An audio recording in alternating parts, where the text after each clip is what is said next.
buying either of our brand or in the category, just sort of a heavy buyer versus a light buyer type of segmentation. Sometimes channel shopper, who's the Walmart shopper versus who's the drug shopper versus who's the grocery shopper is another way to segment the market. Right? There are almost infinitely many ways to carve the market up. And what we're going to talk about is finding ways that do that particularly well for your brand. Okay. So while segmentation provides us all of these benefits, it's a fact that much of the segmentation that gets done today is not done terribly well, right? There was a survey done, this is probably 5 or 6 years old, maybe even a little bit more than that now, done by America and Associates.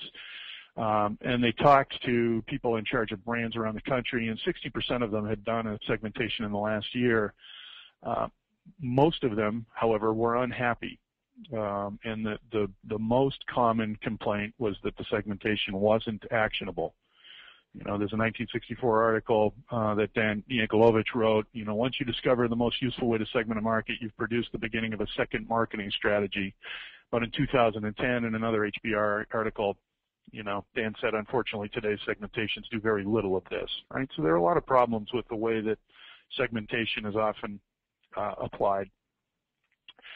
Some of the root causes or some of the biggest problems, the segments just aren't different in terms of their current or potential value for our brand. So you do a segmentation, you identify however many distinct different groups, and then you look at all of the financial metrics associated with those folks. What's their category spending? What's their spending with my brand? What's their potential to spend? What's their interest in our new product? What's their openness to our brand?